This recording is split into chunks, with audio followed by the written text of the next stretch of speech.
This is the last letter a soldier ever wrote. It was found on his body, a final message penned just hours before he died in battle during World War II.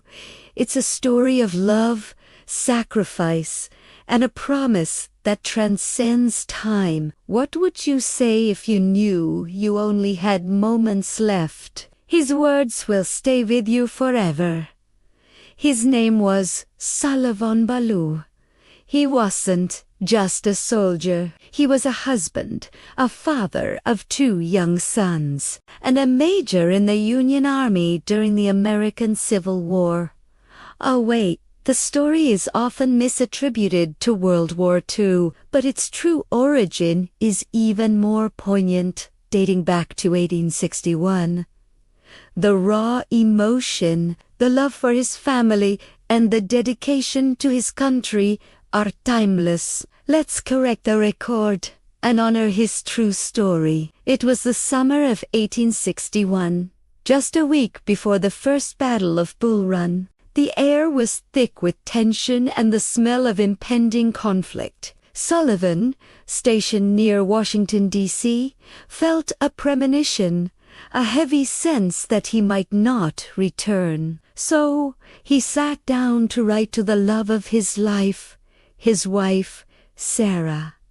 He began, "My very dear Sarah, the indications are very strong that we shall move in a few days, perhaps tomorrow. Lest I should not be able to write again, I feel impelled to write a few lines that may fall under your eye when I shall be no more." Imagine Sarah reading these words. Her heart must have stopped.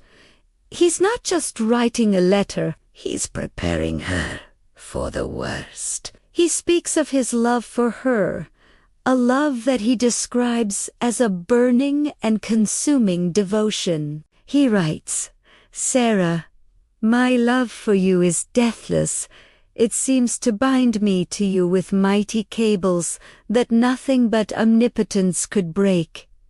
Think about that for a second. In the face of death, his primary thought is the unbreakable bond he shares with his wife. He doesn't focus on the glory of war or the politics of the nation. He focuses on love. He recalls their life together, the happiness they shared, and the children they brought into the world. He mentions their sons, Edgar and Willie, and his voice, even on paper, is filled with a father's profound love and regret. He confesses, "The memories of the blissful moments I have spent with you are crowding upon me, and I feel most gratified to God and to you that I have enjoyed them so long. And hard it is for me to give them up and burn to ashes, the hopes of future years, when God willing, we might still have lived and loved together and seen our boys grown up to honorable manhood around us." This is the part that gets me every time. He's acknowledging the immense sacrifice. He's not a man who wants to die. He's a man who desperately wants to live, to grow old with his wife, to see his sons become men. But he also feels a profound sense of duty. He explains his reasoning, not as a blind patriot, but as a man who understands the stakes. He writes, "I have no misgivings about or lack of confidence in the cause in which I am engaged, and my courage does not halt or falter. I know how strongly American civilization now leans upon the triumph of the government, and how great a debt we owe to those who went before us through the blood and sufferings of the Revolution." He saw his sacrifice as a continuation of the fight for freedom that founded the nation. He was willing to give up his future, his family, his very life, for an ideal. He was protecting a future he would never see. And then comes the most hauntingly beautiful part of the letter. He speaks directly to Sarah, trying to comfort her from beyond the grave. He tells her not to mourn for him as if he is gone forever. Sarah, do not mourn me dead. Think that I am gone and wait for thee, for we shall meet again. He imagines his spirit watching over her and their children. He asks her to listen for his presence. When my last breath escapes me on the battlefield, it will whisper your name. Forgive my many faults and the many pains I have caused you. How thoughtless and foolish I have often been. How gladly would I wash out with my tears every little spot upon your happiness. He's asking for forgiveness, reflecting on his imperfections as a husband.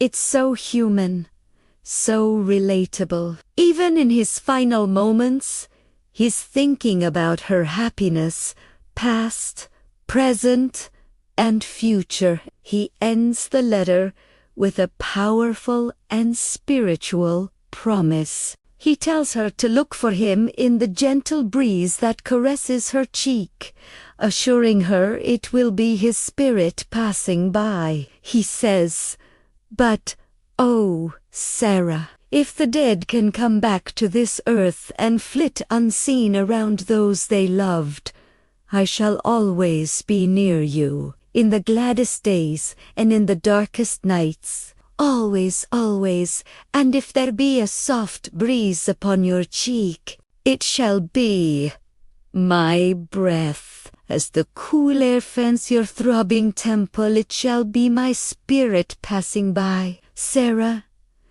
do not mourn me dead. Think I am gone, and wait for me, for we shall meet again." Just 1 week after writing this letter, on July 21st, 1861, Major Sullivan Ballou was mortally wounded at the First Battle of Bull Run. He died a week later. The letter was found in his trunk and delivered to his widow, Sarah.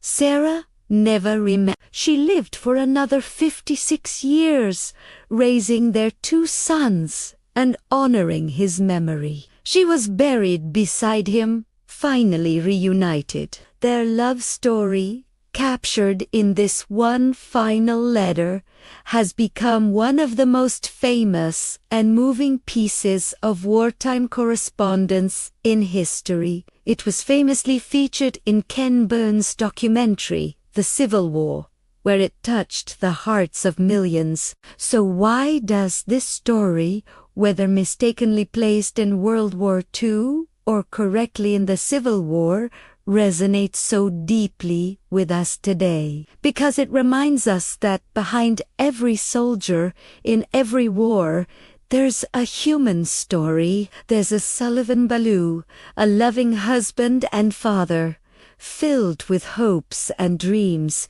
who made the ultimate sacrifice. His letter is more than just a historical artifact. It's a testament to the enduring power of love, the profound weight of sacrifice, and the unbreakable spirit of humanity, even in the darkest of times. It forces us to ask ourselves what truly matters in the end. For Sullivan Ballou, it was love and duty intertwined. His words remind us to cherish the people we love, to live fully, and to remember the price of freedom.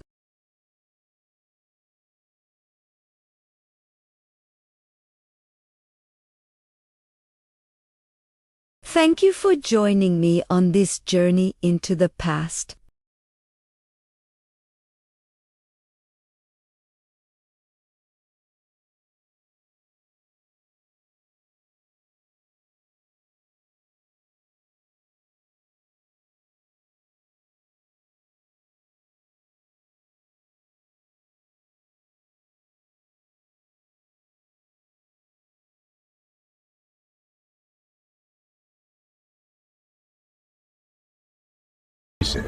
If you love uncovering the truth, don't forget to subscribe.